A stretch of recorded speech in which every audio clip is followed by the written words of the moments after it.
Good afternoon সকল নবম শ্রেণীর প্রিয় ছাত্রছাত্রীদেরকে। আশা করি তোমরা সবাই খুব ভালো আছো। ভালো আছো তো সবাই? আচ্ছা, খুব ভালো। আমি তোমাদের ভূগোল বিষয়ের শিক্ষক মানস স্যার। আমরা বিগত কয়েকটি ক্লাস, খুব অল্পই ক্লাস তোমাদের সঙ্গে হয়েছে, আমরা কয়েকটি ক্লাস পূর্বে আলোচনা করেছি। আজকে আমরা চলে এসেছি নতুন কোনো একটা অংশ আলোচনা করবার জন্য। আচ্ছা, তোমাদের ভূগোল পড়তে সবার ভালো লাগে? ভালো লাগে, খুব ভালো লাগলো শুনে, ভূগোল পড়তে ভালো লাগে। আচ্ছা, আমরা শুরুতেই আমি কয়েকটা কথা একটু বলি তোমাদেরকে, যেটা হচ্ছে বই থেকে যেটুকু পড়বে সবটা কিন্তু মুখস্থ করার দরকার নেই। কেন বলছি মুখস্থ করার দরকার নেই, সেটা হচ্ছে যে আমরা শুধু বইয়ের শব্দগুলো মুখস্থ করে মাথায় মনে রাখতে হবে এমন কোনো ব্যাপার নয়। আমরা প্রকৃতিতে যা কিছু দেখছি, বাস্তবে যা কিছু আমরা পৃথিবীতে বিভিন্ন জায়গায় হচ্ছে, বৃষ্টিপাত থেকে শুরু করে কোথাও ভূমিধস, কোথাও ঝড় দুর্যোগ, ভূমিকম্প, তারপরে অগ্ন্যুৎপাত, এই সবই কিন্তু, বা ঘূর্ণিঝড়, এই সবই কিন্তু আমাদের এই ভূগোল বিষয়ের অংশবিশেষ। কি ঠিক বলছি তো? আচ্ছা, তো সেই জন্য বলছি আমরা বইয়ের সাথে সাথে যদি প্রকৃতির সাথে এই উদাহরণগুলো একটু নিজেরা মিলিয়ে দেখতে পারি, মিলিয়ে নিতে পারি, তাহলে তখন কিন্তু আমাদের এই জিনিসগুলো বুঝতে অনেকখানি সুবিধা হবে। কিন্তু আমরা যদি শুধুমাত্র পাঠ্যপুস্তক থেকে দুটো তিনটে লাইন, চারটে লাইন, যে এই পাতায় এইখানটাতে এই লাইনটা রয়েছে আমাকে মুখস্থ রাখতে হবে, এরকম করলে কিন্তু বেশি দিন সেই যে বিষয় বা সেই বিষয়বস্তু সম্পর্কে সার্বিক ধারণা কিন্তু তোমাদের তৈরি হবে না। সেই জন্য আমাদেরকে বাস্তবের সঙ্গে রিলেটেবল করে আমাদের জিনিসগুলোকে জানতে হবে, বুঝতে হবে, তারপর আমরা নির্দিষ্ট ভাবে এরকম অধ্যায়ের পর অধ্যায় আমরা জানতে থাকব। ঠিক আছে? আজকের অধ্যায় শুরু করবার আগে আমি তোমাদেরকে কয়েকটা কথা জিজ্ঞাসা করব। সেটা হচ্ছে যে, আচ্ছা, তোমাদের বাড়িতে তো মানে গ্রিল লাগানো রয়েছে, তো? আচ্ছা, বা পেরেকও দেখবে। আচ্ছা, পেরেক যখন তুমি যে অবস্থায় কেনো, পেরেকটা কেমন থাকে দেখেছো? নতুন পেরেক যখন কেনো চকচক করে, মনে হয় যে স্টিলের, কিন্তু আদৌ লোহারই। তো এগুলো চকচক করে। তো এগুলো যখন তুমি তোমার বাড়িতে ব্যবহার করো, বাড়িতে ব্যবহার করার পর, বা তোমার বাড়ির যে দরজার গ্রিল বা জানালার গ্রিল, যেখানটাতে জলের মানে জলের ছিটে ফোঁটা বা জলের একটু বেশি সংস্পর্শ লেগে যায় গ্রিলগুলো, সেইখানটাতে এদের কোনো পরিবর্তন হতে কি দেখেছো? দেখেছো? কি ধরনের পরিবর্তন দেখেছো বলো তো? এই গ্রিলগুলো মানে যেটা আমরা আমাদের যেটা জানা ভাষা, সেটা কি বলি? লোহায় মরিচা পড়ে গেছে, তাই না? হওয়ার জন্য কি হয়, লোহার উপরে অনেকগুলো আস্তরণ, জলের জন্য অনেকগুলো আস্তরণ তৈরি হয়ে যায় পাতলা পাতলা, এবং আমরা যখন আবার পুনরায় রং করতে যাই, রং করলে কি হয়, সেগুলো দীর্ঘদিন যাবৎ একই রকম থাকে, অনেক দিন আর মরিচা পড়তে বা লক্ষ্য করা যায় না। তো আমরা যখন সেগুলোকে একটু আবার রং করার জন্য চটিয়ে দিই, তখন দেখবে সেই গ্রিলের যে মূল যে পাতটা এবং যে পাতলা স্তরগুলো খুলে পড়ে গেছে, সেগুলো খুলে যাওয়ার জন্য সেই গ্রিলের পাতটা কিন্তু হালকা হয়ে গেছে। তাহলে এই যে একটা মোটা বস্তু ছিল, সেখান থেকে ধীরে ধীরে ক্ষয়ে গেল, তো ক্ষয়ে যাওয়ার ফলে একটা পাতলা স্তরে রূপান্তরিত হলো। এই যে জিনিসটা হচ্ছে, এটা কিন্তু ওয়েদারিং বা আবহ বিকাশ।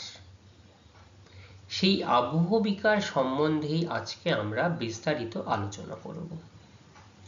আরো একটা জিনিস দেখবে, তোমরা পাহাড়ি অঞ্চলে বা যে কোনো জায়গায় যদি যাও, এই ভূমিরূপের পরিবর্তন মানে আবহ বিকারের ফলে যে ভূমিরূপের পরিবর্তন, সেটা চট করে আমরা চোখে দেখতে পাই না।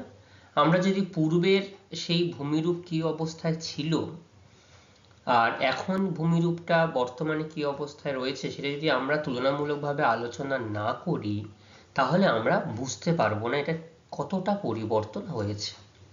কিন্তু এটাও বুঝতে পারবে, দেখবে যে বিভিন্ন জায়গায় কোনো গাছ তার শিকড় যখন কোনো পাথুরে মাটি বা শক্ত মাটির মধ্য দিয়ে তার শিকড় প্রবেশ করে তখন কি হয় বলতো? তখন সেই শিকড় প্রবেশ করে সেই পাথরকে ফাটিয়ে দেয়। পাথর ফাটিয়ে দিলে কি হয়? পাথরটা ভেঙে চূর্ণ বিচূর্ণ হয়ে যায়, তাই না? যখন এই পাথরটা বা ভূমিরূপের কোনো অংশ ভেঙে চূর্ণ বিচূর্ণ হয়ে পড়ছে, খণ্ডে খণ্ডে বিভক্ত হয়ে পড়ছে বিভিন্ন জায়গায়, তো সেগুলো সেই স্থানেই কিন্তু পড়ে থাকছে। ঠিক আছে, এটা একরকম গেল। আচ্ছা, তোমরা যখন ফ্রিজের মধ্যে জল ভরে দিই, বিভিন্ন আইস ট্রে রয়েছে, সেই জল যখন তোমরা ভরে রাখো, ভরে রাখার ফলে কি হয়? জলটা ফ্রিজের মধ্যে রাখলে বরফে বরফে পরিণত হয়ে যায়। তো দেখবে বরফে পরিণত হয়ে গেলে কি হয়? জল তো যে বস্তুটা যখন বরফে কঠিন বস্তুতে পরিণত হলো, তরল অবস্থা থেকে কঠিন অবস্থায়, তখন তার আয়তনের কি কোনো পরিবর্তন হয়েছে? আয়তন কিন্তু একটু হলেও পরিবর্তন হয়ে সেই যে শক্ত জিনিসটায় খুব শক্তভাবে এঁটে কঠিন বস্তুর সঙ্গে এঁটে ধরে রেখেছে। আয়তন পরিবর্তন হয়ে তার সাথে শক্তভাবে এঁটে ধরে রেখেছে। তো এইটা যদি পাহাড়ি অঞ্চলে বা কোনো উচ্চ উষ্ণতার মানে কম উষ্ণতার যে অঞ্চলগুলো, উচ্চ অক্ষাংশের কোনো অঞ্চলে হয়, তাহলে কিন্তু এরকমভাবে বরফ যখন মানে গলে বরফ যখন জল থেকে বরফে পরিণত হয়ে যায়, তখন তার আয়তন পরিবর্তন হয়ে সেই ভূমিরূপ কিন্তু ফাটিয়ে দিতে পারে। ঠিক আছে, তো ভূমিরূপ ফাটিয়ে দিলে তখন তার কি হয়? তখন সেখানেও কিন্তু এই শিলাস্তরগুলো ভেঙে চূর্ণ বিচূর্ণ হয়ে যায়। বা মরু অঞ্চলেও আমরা দেখে থাকি অনেক পাথরখণ্ড, প্রস্তরখণ্ড, সেগুলো ভেঙে কিসের জন্য হয়? সেখানে তাপমাত্রার জন্য হয়। যে সেখানকার তাপমাত্রা, অতিরিক্ত তাপমাত্রার জন্য, যেমন দিনের বেলা অতিরিক্ত তাপমাত্রা, আবার রাতের বেলা তাপমাত্রা কমে যাচ্ছে, তাহলে সেই শিলাস্তরটা সংকোচন হয়ে যাচ্ছে। তাহলে এভাবে সংকোচন আর প্রসারণের জন্য এই মরু অঞ্চলেও কিন্তু আবহবিকার লক্ষ্য করা যায়। ঠিক আছে, তো এই রকম ভাবে আমরা অনেক রকম উদাহরণ বলতে পারি, জানবো। যত আমরা অধ্যায় সম্পর্কে বিস্তারিত আলোচনা করব, তত আমরা এই ওয়েদারিং সম্পর্কে, অর্থাৎ আবহবিকার সম্পর্কে বিস্তারিত তথ্য আমরা কিন্তু সহজেই জানতে পারবো। ঠিক আছে, তো আমি এবার তোমাদেরকে আজকের যে মূল বিষয়বস্তু সম্পর্কে এবার আলোচনা শুরু করি। তোমরা সবাই একটু মনোযোগ সহকারে শোনো। তাহলে তোমার নবম শ্রেণী, এই নবম শ্রেণীর আজকে আমরা আলোচনা করব পঞ্চম অধ্যায়। অধ্যায়ের নাম কি বললাম? আবহ বিকাশ। ঠিক আছে, আজকে আমাদের আলোচনার মূল বিষয়বস্তু সেটা হবে এই আবহ বিকারের বৈশিষ্ট্য এবং তার নিয়ন্ত্রক। তার মানে কি, আবহ বিকার কাকে বলে? ঠিক আছে, আবহ বিকার কাকে বলে আমরা সেটা জানবো, এবং কি কি কারণের জন্য এই আবহ বিকার ঘটে সেই বৈশিষ্ট্যগুলো আমরা জানবো। আর তার সঙ্গে জানবো নিয়ন্ত্রক, অর্থাৎ কি কি কারণের জন্য আবহবিকার বিভিন্ন অঞ্চলে বিভিন্ন রকম ভাবে তার প্রভাব বিস্তার করতে লক্ষ্য করা যায়। ঠিক আছে, তাহলে এবার আমরা মূল বিষয়বস্তু শুরু করি। তার আগে আমি আরো একটা কথা বলি। দেখো এখানে এই যে ছবিতে আমি দেখিয়েছি মেকানিক্যাল ওয়েদারিং, অর্থাৎ যান্ত্রিক আবহবিকার। কিভাবে এই শিলাস্তরটার এই যে তাপের সংকোচন প্রসারণের জন্য বা এর সঙ্গে আরো আবহবিকারের বিভিন্ন উপাদানের কার্যকারিতার জন্য এই শিলাস্তর দেখো পরিবর্তন হয়ে গেছে। এটা রাসায়নিক আবহবিকার, পাশেরটা কেমিক্যাল ওয়েদারিং, যেটা লক্ষ্য করা যাচ্ছে। বৃষ্টির জলের অ্যাসিড রেনের জন্য হতে পারে, বা কাস্ট অঞ্চলে হতে পারে। বৃষ্টির জলের সঙ্গে এবং এই যে ভূমিরূপটি রয়েছে এর সঙ্গে বৃষ্টির জল রাসায়নিক বিক্রিয়া করে এই ধরনের আবহবিকার কিন্তু লক্ষ্য করা যেতে পারে। ঠিক আছে, যাই হোক, এবার আমরা মূল অংশে আলোচনা শুরু করি এবং এই আলোচনা করতে করতে আমরা অনেক প্রশ্ন সম্পর্কে আমি তোমাদেরকে বলবো এবং তোমাদেরও যদি কোথাও কোনো কিছু বুঝতে সমস্যা হয়, বুঝতে অসুবিধা হয়, আমাকে কিন্তু অবশ্যই জানাবে। ঠিক আছে, তোমরা ভয় পাবে না, আমাকে সবসময় জানাবে যে এই জায়গাটায় আমরা বুঝতে পারিনি, তাহলে আমি অবশ্যই আরো একবার তোমাদেরকে বলে দেব। ঠিক আছে, আচ্ছা আচ্ছা, আমরা তো এতক্ষণ আলোচনা করলাম, এবার আমরা আবহবিকার কাকে বলে সেটা আমরা জানবো। তার আগে একটু বলে দিই, এটা ভীষণভাবে তোমাদের কাছে ইম্পর্টেন্ট, আবহবিকার শব্দটির উৎপত্তি কোথা থেকে এসেছে। তা আবহবিকার শব্দটির উৎপত্তি হয়েছে আবহাওয়া শব্দ থেকে। কোথা থেকে হয়েছে? আবহাওয়া থেকে এই আবহবিকার শব্দটির উৎপত্তি হয়েছে। ঠিক আছে, আচ্ছা, কাকে বলছি আমরা? যে প্রক্রিয়ায়, এটা নির্দিষ্ট প্রক্রিয়া, সেই প্রক্রিয়া আবহাওয়ার বিভিন্ন উপাদান, কি কি আবহাওয়ার উপাদান বলো তোমরা? আবহাওয়া বললে আমরা কি বুঝি? উষ্ণতা বুঝি, আর্দ্রতা বুঝি, বৃষ্টিপাত বুঝি, তাই তো? এর সাথে সাথে বায়ুমণ্ডলের বিভিন্ন গ্যাস এবং জীবজন্তু দ্বারা ভূত্বকের শিলাস্তর যখন পরিবর্তন হয়। জীবজন্তু দ্বারা কিভাবে পরিবর্তন হয় বলো তো? জীবজন্তু যারা পাহাড়ি অঞ্চলে বা গাছের মধ্যে দেখবে অনেক পাখি বা পশু যখন এই পাহাড়ি অঞ্চলে নিজেদের বাসস্থানের জন্য সেই জায়গার পরিবর্তন করে, সেটা কিন্তু জীবজন্তুর দ্বারা ভূত্বকের শিলাস্তর পরিবর্তন হয়। এরকম ভাবে যে যান্ত্রিকভাবে চূর্ণ বিচূর্ণ হয় এবং রাসায়নিকভাবে বিয়োজিত হয়ে উৎপন্ন পদার্থ সেই স্থানেই পড়ে থাকে, তাকে আবহবিকার বলা হয় বা আবহবিকার বলে। কি বললাম বুঝতে পারলে তাহলে? আবহবিকার শব্দটির উৎপত্তি আবহাওয়া থেকে, ব্যাস। তাহলে যে প্রক্রিয়ায় আবহাওয়ার বিভিন্ন উপাদান, কি কি উপাদান এখানে কার্যকরী ভূমিকা পালন করছে? উষ্ণতা, আর্দ্রতা, বৃষ্টিপাত, বায়ুমণ্ডলের বিভিন্ন গ্যাস এবং জীবজন্তুর দ্বারাও যদি শিলাস্তরের কোনো পরিবর্তন হয় বা শিলাস্তর চূর্ণ বিচূর্ণ হয়, আবার রাসায়নিকভাবেও যদি বিয়োজিত হয়ে বা রাসায়নিক বিক্রিয়ার মাধ্যমে বিয়োজিত হয় এবং সেই পদার্থ যদি সেই স্থানেই পড়ে থাকে, তাকে আবহবিকার বলা হয়। এই জিনিসটা মাথায় রাখতে হবে, বিয়োজিত হওয়া উৎপন্ন পদার্থ বা চূর্ণ বিচূর্ণ হয়ে যাওয়া পদার্থ সেই স্থানেই পড়ে থাকে, তাকে আবহবিকার বলা হয়। ঠিক আছে, তাহলে আবহবিকার যে শিলাস্তরের চূর্ণ বিচূর্ণ হবে বা বিয়োজিত পদার্থ কিন্তু অন্য কোথাও নিজে থেকে অপসারিত হবে না, সেই নিজ স্থানেই স্বস্থানেই পড়ে থাকবে, তাকে আবহবিকার বলা হচ্ছে। দেখো, এই আবহবিকারের জন্য কত কিছু নির্ভরশীল। এই আবহবিকারের জন্য ক্ষয় হয়, নিরসন ক্ষয় হয়, এবং এখান থেকেই ঘুরিয়ে ফিরিয়ে দেখো এই আবহবিকার যখন তার পরিবর্তন হচ্ছে, গ্রিন হাউস গ্যাস বা এয়ার টেম্পারেচার, বৃষ্টিপাত, ইরোশন নির্ভর করে, এখানে সে আবার সমুদ্রে গিয়ে পড়তে পারে, এরকম ভাবে প্রচুর ভাবে কার্যকরী ভূমিকা পালন করে। ঠিক আছে, এবং সব থেকে বড় জিনিস তো রয়েছে আমাদের উষ্ণতা। উষ্ণতা ছাড়া কোনো কিছুই সম্ভবপর হয় না, সেটা তোমরা জানো আশা করি। তো দেখো, এই যে ওয়েদারিং এখানটায় হচ্ছে, অর্থাৎ পৃথিবী পৃষ্ঠের কোনো একটা ভূমিরূপে যখন চূর্ণ বিচূর্ণ হয়ে যাচ্ছে, এটা কিন্তু সেই স্থানেই কিন্তু পড়ে থাকছে এই নির্দিষ্ট চূর্ণ বিচূর্ণ হয়ে যাওয়া পদার্থগুলো।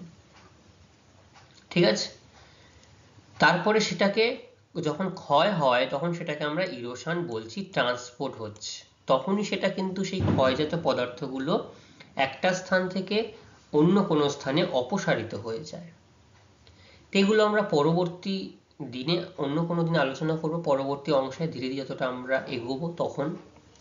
আজকে আমরা আবহবিকারের বৈশিষ্ট্য, এর কি কি বৈশিষ্ট্য রয়েছে সেগুলো একটু আলোচনা করে নিই। প্রথমে 1 নম্বর বৈশিষ্ট্য বলা হচ্ছে শক্তি। কি শক্তি রয়েছে? স্থিতিশীল প্রাকৃতিক শক্তি যথা কি বায়ুর উষ্ণতা, আর্দ্রতা, বৃষ্টিপাত, বিভিন্ন গ্যাস দ্বারা আবহবিকার ঘটে। তাহলে আবহবিকার ঘটানোর জন্য কারা দায়ী? বিভিন্ন ধরনের শক্তি।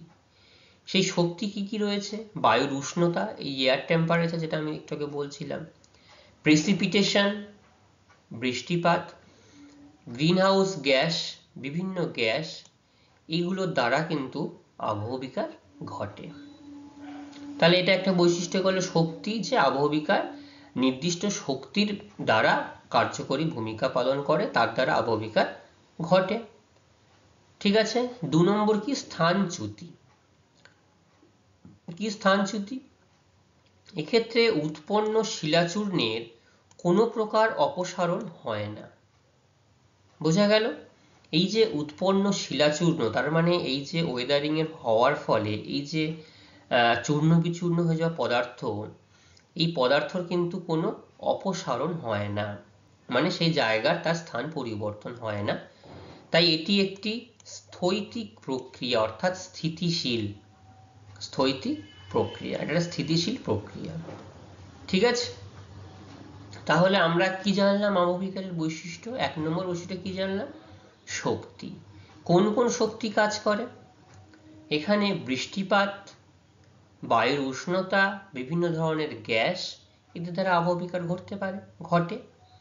আবার স্থানচ্যুতি, এই যে অপসারিত পদার্থগুলো তারা সেই নির্দিষ্ট স্থানেই পড়ে থাকে, অন্যত্র কোথাও অপসারিত হয় না। তাই জন্য এটা কি প্রক্রিয়া? স্থৈতিক প্রক্রিয়া। ঠিক আছে। তাহলে দুটো বৈশিষ্ট্য সম্পর্কে আমরা জানলাম। আচ্ছা, এবার আরো বাদবাকি যে বৈশিষ্ট্যগুলো রয়েছে সেগুলো আমরা জানবো। কি? সময়কাল। সময়কাল একটা খুব গুরুত্বপূর্ণ বৈশিষ্ট্য আবহবিকারের ক্ষেত্রে। সেটা কি কিভাবে কার্যকরী ভূমিকা পালন করে? আবহবিকার খুবই ধীর গতি সম্পন্ন প্রক্রিয়া। সময়কাল সত্যি আবহবিকার ভীষণভাবে ধীরগতির একটা প্রক্রিয়া। আমি আজকে কোনো ভূমিরূপ দেখলাম আর আশা রাখবো যে পরবর্তী দিনে সেই ভূমিরূপের পরিবর্তন হয়ে যাবে, এরকম কোনো কিন্তু ব্যাপার নেই। কেন ব্যাপার নেই? কারণ এটা দীর্ঘদিন ধরে একটা সময় দ্বারা সময়ের জন্য হয়ে থাকে, এবং শুধুমাত্র সময় নয়, এটা আবার নির্ভর করে যে শিলার উপরে বা যে স্থানে আবহবিকার হবে তার উপর নির্ভর করে। আচ্ছা বলো তো, যদি কোথাও কঠিন শিলা থাকে, অর্থাৎ শক্ত শিলা, সেটার ক্ষয় দ্রুত হবে, না যেখানে কোমল শিলা অর্থাৎ নরম শিলা অবস্থান করবে তার ক্ষয় দ্রুত হারে হবে? একদম ঠিক, কঠিন শিলা। কারণ শক্ত বস্তু সহজে কিন্তু ভাঙা যায় না, সহজে তাকে চূর্ণ বিচূর্ণ করা যায় না। আমরাও যদি কোনো শক্ত পাথরকে হাতুড়ি দিয়ে হোক বা অন্য কোনো পাথর দিয়ে যদি ভাঙার চেষ্টা করি, সেটা কি খুব সহজেই কি ভেঙে যাবে? সেটা সহজে ভেঙে যাবে না, তাই না? কিন্তু এটা নরম শিলা, সেটাকে যদি আমরা চূর্ণ বিচূর্ণ করার চেষ্টা করি, বা নরম মাটির উপরে যদি আমরা কোনো খুঁটি বা কোনো কাঠের কোনো দ্রব্য সেখানে ইনপুট করতে যাই, সেটা কিন্তু সহজে আমরা সেখানটা সেই চূর্ণ বিচূর্ণ করতে পারি। তাহলে এক্ষেত্রেও কিন্তু একটা বড় কারণ সময়কাল, আর তার সাথে সাথে ভূমিরূপের স্থায়িত্বতা। যেমন কঠিন শিলা হলে সময় বেশি লাগবে, সেজন্য সময়কাল। আবার নরম শিলা হলে সেটা একটু তুলনামূলকভাবে কঠিন শিলার থেকে কম সময় লাগবে। দেখো এই যে এখানে আবহবিকার কিভাবে কাজ করছে, ব্রেকডাউন অফ রক, অর্থাৎ শিলাস্তর ভেঙে দিচ্ছে কিভাবে, উষ্ণতা, আর্দ্রতা মানে বৃষ্টিপাত, আর তার সঙ্গে সঙ্গে বায়ুমণ্ডলের বিভিন্ন অবস্থা, এটা এইভাবে কিন্তু এই শিলাস্তরকে ব্যাপকভাবে তারা জ্বালাতন করে শিলাস্তরকে কিন্তু ভেঙে দিচ্ছে। ঠিক আছে। ভূত্বক কি বলছে 4 নম্বর বৈশিষ্ট্য হিসাবে? এই প্রক্রিয়ায় নিচের মূল শিলাস্তর ভূপৃষ্ঠে উন্মুক্ত হয় না। অর্থাৎ এই যে শিলাস্তরটি দেখতে পাচ্ছ, এই শিলাস্তরটা কিন্তু সম্পূর্ণভাবে এই জায়গা থেকে তার স্থান পরিবর্তন হচ্ছে না। যদি স্থান পরিবর্তন না হয়, তাহলে শিলাস্তর কি ভূপৃষ্ঠের উপর তার স্থান কি উন্মুক্ত হবে? হবে না। তাহলে শুধুমাত্র এই শিলাটাই কিন্তু ভেঙে, এই যেমন দেখো নিচের শিলাটায় হয়েছে, এই শিলাস্তরগুলো ভেঙে চূর্ণ বিচূর্ণ হয়ে নিচে তার ক্ষয়জাত বিভিন্ন চূর্ণ বিচূর্ণ পদার্থগুলো নিচে লক্ষ্য করা যাচ্ছে। কিন্তু সম্পূর্ণরূপে এই শিলার কি পরিবর্তন হচ্ছে বা লক্ষ্য করা যাচ্ছে? যাচ্ছে না। তাহলে যখন সম্পূর্ণ সেই শিলাস্তরটা সেখান থেকে সরে যাবে না, তাহলে সেই জায়গায় কি তোমার নিচের ভূমিরূপ বা নিচের যে শিলাস্তর সেটা কি উন্মুক্ত হবে? হবে না। তাহলে নিচের ভূত্বক কিন্তু উন্মুক্ত হবে না, কিন্তু ভূত্বকের ওপরে অবস্থিত সেই পদার্থগুলো ভেঙে চূর্ণ বিচূর্ণ হয়ে যেতে পারে বা হয়ে যায়। বোঝা গেল? 5 নম্বর কি রয়েছে? আবহবিকারে শিলা ভৌত এবং রাসায়নিক ধর্মের পরিবর্তন হয়। এটা একদম ঠিক।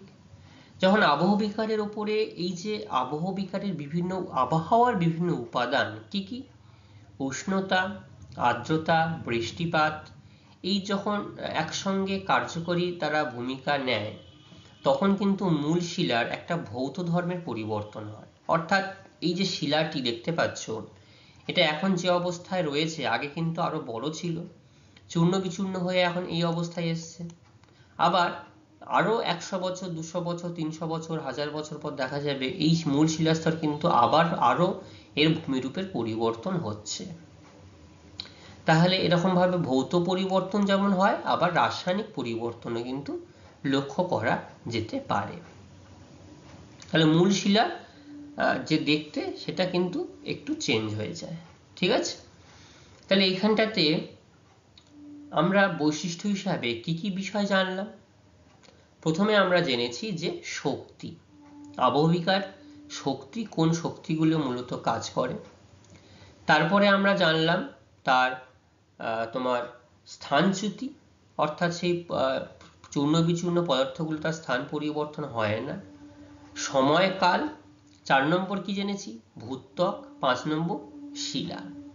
তাহলে আবহবিকারের বৈশিষ্ট্য বলতে বললে আমরা কিন্তু আবহবিকারের সংজ্ঞা, তার সাথে সাথে বৈশিষ্ট্যটা তোমাদের কিন্তু অবশ্যই সঠিকভাবে উল্লেখ করতে হবে। ঠিক আছে? খুব ভালো।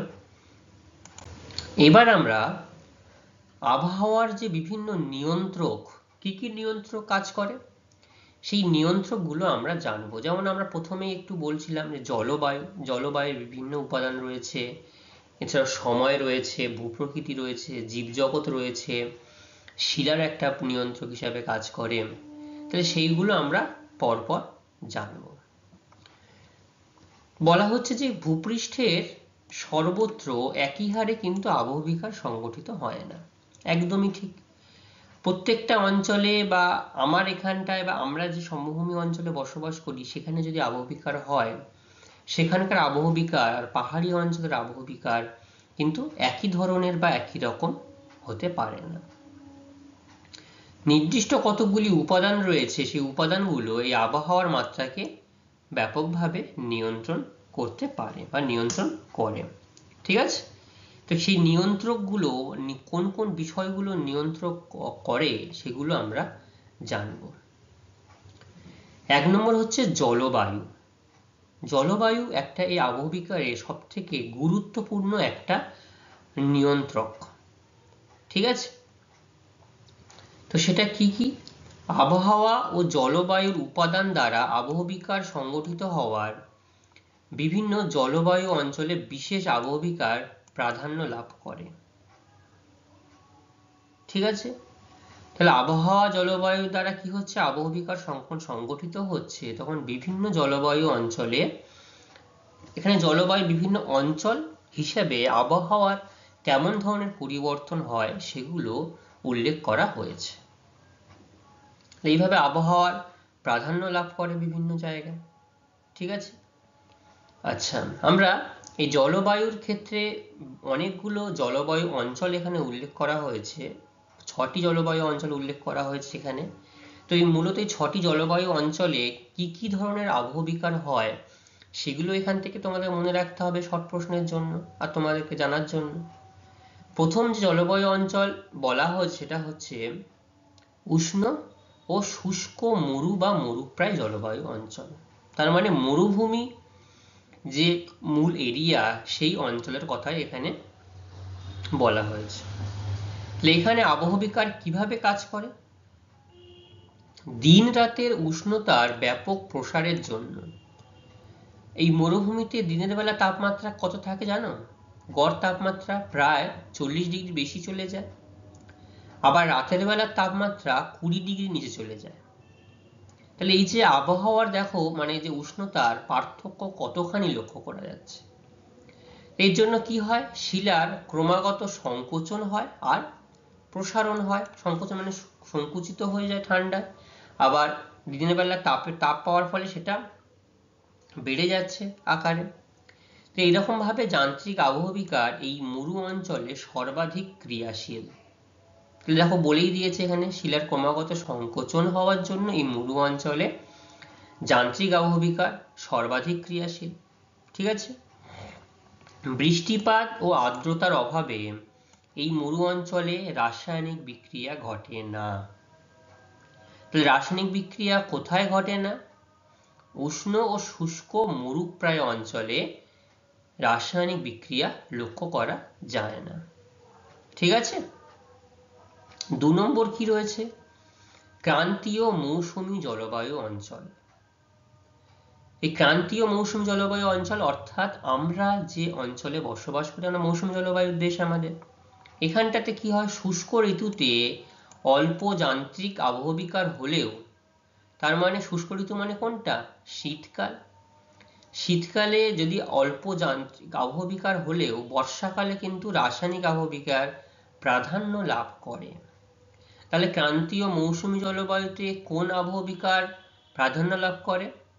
রাসায়নিক আবহবিকার প্রাধান্য লাভ করে। আর উষ্ণ মরু জলবায়ু অঞ্চলে যান্ত্রিক আবহবিকার প্রাধান্য লাভ করে।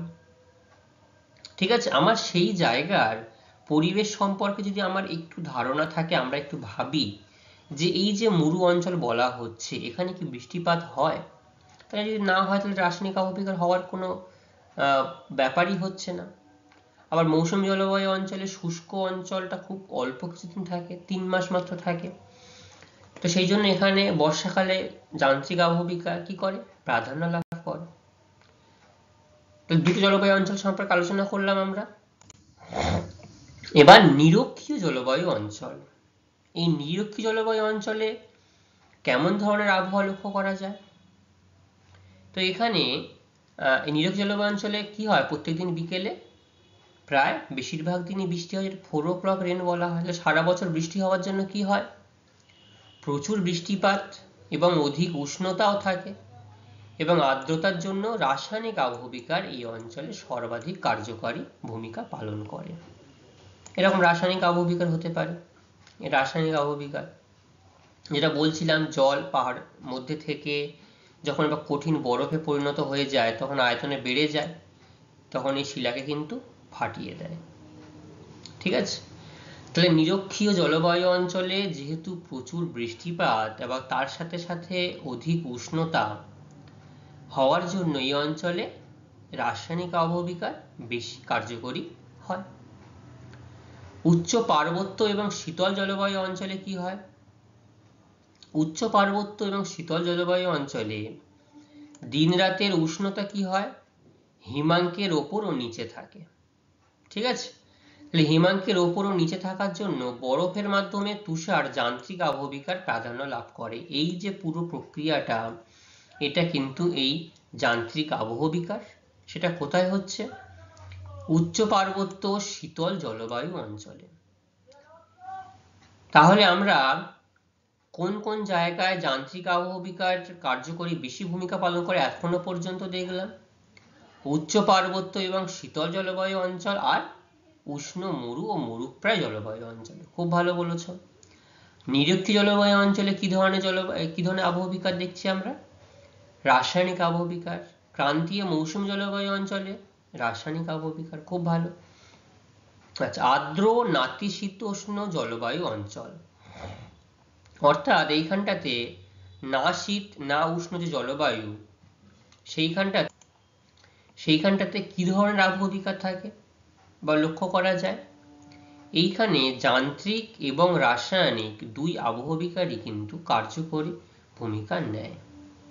ঠিক আছে, যেহেতু এখানটাতে উষ্ণতার প্রভাব ব্যাপক পরিমাণে লক্ষ্য করা যায় না, আবার তোমার বৃষ্টিপাতেরও ব্যাপক পরিমাণ লক্ষ্য করা যায় না, সেই জন্য এখানে যান্ত্রিক এবং রাসায়নিক আবহবিকার দুটোই সমানভাবে কার্যকরী ভূমিকা নেয়। ঠিক আছে, আচ্ছা, এরপরে রয়েছে হিম শীতল তুন্দ্রা জলবায়ু অঞ্চল। তাহলে যে তুন্দ্রা জলবায়ু অঞ্চল, সেখানটা কি আবহবিকার কাজ করে থাকে? সেইখানে যান্ত্রিক আবহবিকার, অর্থাৎ তার একটা ভাগ তুহিন খণ্ডীকরণ। ঠিক আছে, তো বরফের দ্বারা যখন কোনো শক্ত শিলাস্তর বা ভূমি যখন ফেটে গিয়ে চূর্ণ বিচূর্ণ হয়ে যায়, তার ফলে যে আবহবিকার হয় সেইটা হচ্ছে এই হিমশীতল তুন্দ্র জলবায়ু অঞ্চলে তুহিন খণ্ডীকরণের ফলে যান্ত্রিক আবহবিকাশ। ঠিক আছে, তাহলে আমরা 6টা জলবায়ু অঞ্চল জানলাম, যেখানটাতে কোথাও রাসায়নিক আবহবিকারের প্রাধান্য বেশি, আবার কোথাও যান্ত্রিক আবহবিকারের প্রাধান্য বেশি। ঠিক আছে, সবাই বুঝতে পারলে এখানটাতে এই পর্যন্ত? আচ্ছা, খুব ভালো।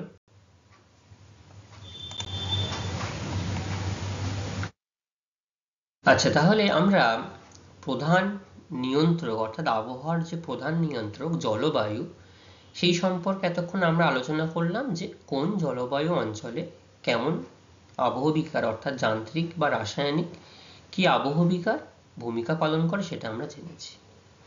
2 নম্বর নিয়ন্ত্রক হিসাবে আমাদেরকে কিন্তু শিলার নাম অবশ্যই বলতে হবে। তো শিলা আবহবিকারের উপরে কিভাবে প্রভাব বিস্তার করে, কেমন শিলা থাকলে কেমন আবহবিকার, সেটা দেখি আমরা এবার। যেটা আমি তোমাদেরকে বলছিলাম, যে শিলা যদি শক্ত এবং অপ্রবেশ্য হয়, তার মানে এত কঠিন শিলা, অপ্রবেশ্য মানে সেখানটায় যাতে কোনো বায়ু বা কোনো জল সে শিলার মধ্যে প্রবেশ করতে পারবে না, সেজন্য অপ্রবেশ্য। যদি তোমার ঘরের মেন গেট বন্ধ থাকে, তাহলে তুমি কি ঘরে প্রবেশ করতে পারবে? পারবে না, তাহলে অপ্রবেশ্য হয়ে গেল সেটা। একই রকম ভাবে সেই অপ্রবেশ্য শিলা, অর্থাৎ ব্যাসল্ট, ঠিক আছে, এই ব্যাসল্ট শিলা খুব শক্ত শিলা এবং অপ্রবেশ্য শিলা হলে আবহবিকার এখানে কেমন হবে? ধীরে ধীরে হবে না দ্রুত হারে হবে বলো তো? আবহবিকার এখানে খুব ধীরে ধীরে হবে।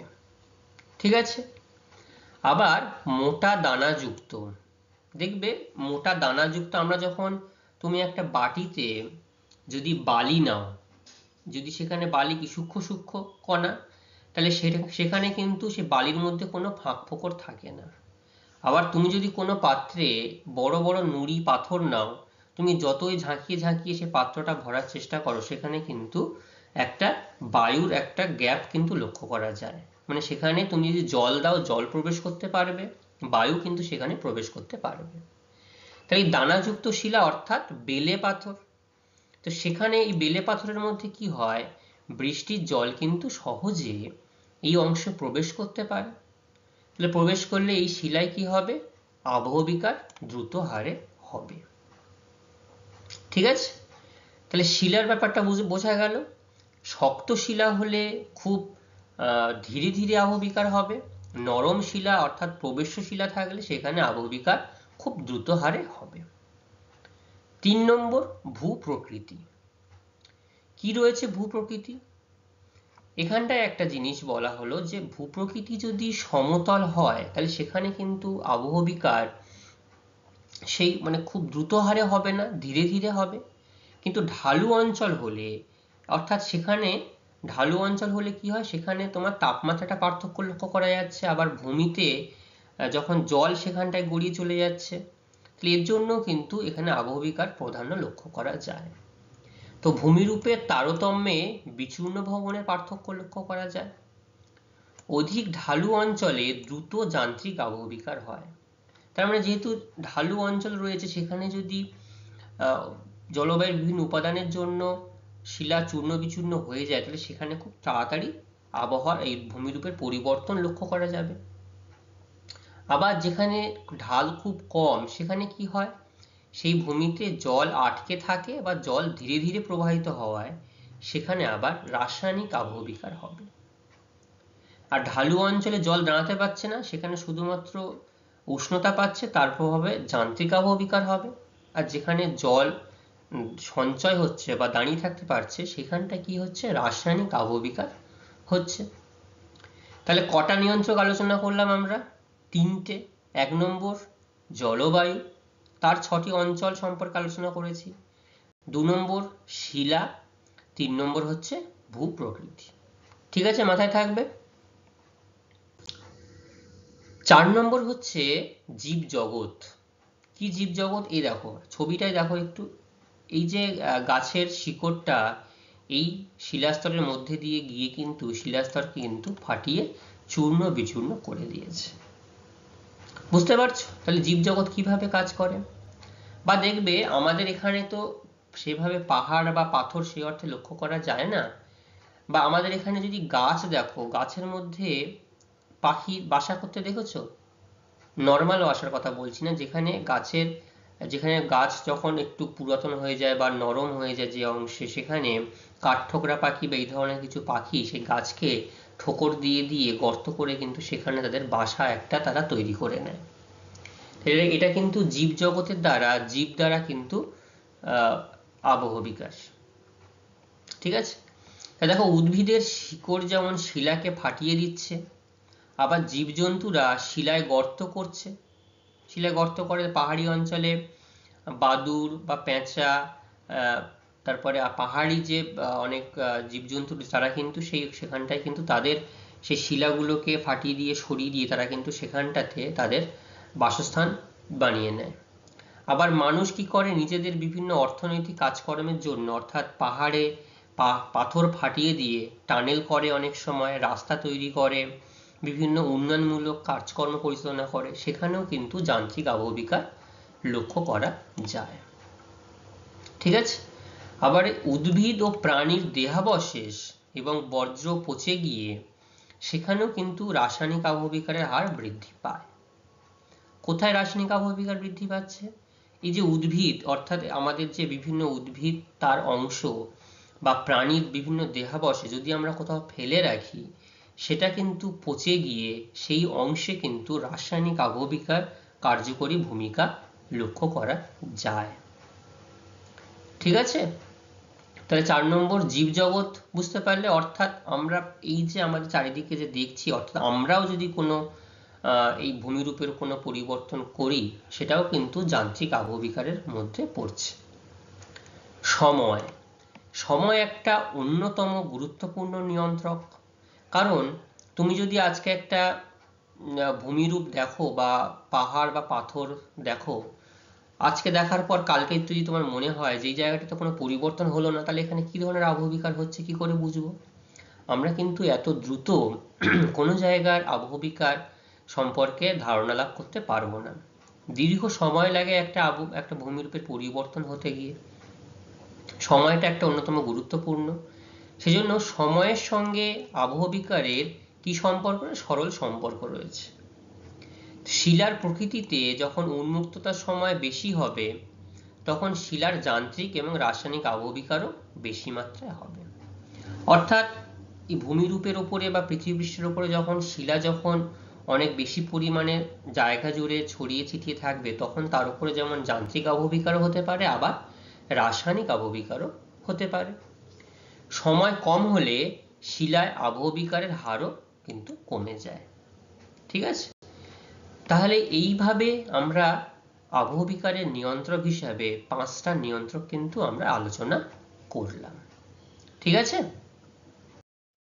আচ্ছা, আমরা এতক্ষণে যা যা বিষয় আলোচনা করলাম, আবহবিকারের সংজ্ঞা, আবহবিকারের বৈশিষ্ট্য, বিভিন্ন 5টা বৈশিষ্ট্য এবং আবহবিকারের বিভিন্ন নিয়ন্ত্রক, জলবায়ু, সময়, শিলা, এই সময় জিনিসগুলো। তো এখান থেকে আমরা এই নির্দিষ্ট এই প্রশ্নগুলো আমি তোমাদের জন্য বাছাই করে দিয়েছি, এবং এই প্রশ্নগুলো তোমরা সবাই খাতায় নোট ডাউন করে নাও। এই নির্দিষ্ট প্রশ্নগুলো তোমরা বাড়ি থেকে পাঠ্যপুস্তক দেখে খুব ভালোভাবে নিজেরা একটু দেখে আসবে। পরবর্তী দিনে ক্লাসের শুরুতে আমরা কিন্তু এইখান থেকে প্রশ্ন জিজ্ঞাসা করব। আমি দেখব তোমরা কে কতটা জানতে পেরেছো, বুঝতে পেরেছো, ঠিক আছে? আর যদি কোনো সমস্যা থাকে তাহলে আমাকে পরবর্তী ক্লাসের শুরুতে আমাকে বলবে। প্রশ্ন করার সময় কিন্তু নতুন করে আমি আর তোমাদেরকে বুঝিয়ে বলবো না, ঠিক আছে? আবার পরে আলোচনা করতে করতে আবার আমরা সেটাকে বলবো, ঠিক আছে? তাহলে আজকের ক্লাস আমাদের এই পর্যন্তই থাকবে। পরবর্তী ক্লাসে আবার আমরা পরবর্তী অংশ সম্পর্কে আলোচনা করব। সবাই খুব ভালো থাকবে। সবাইকে অসংখ্য ধন্যবাদ।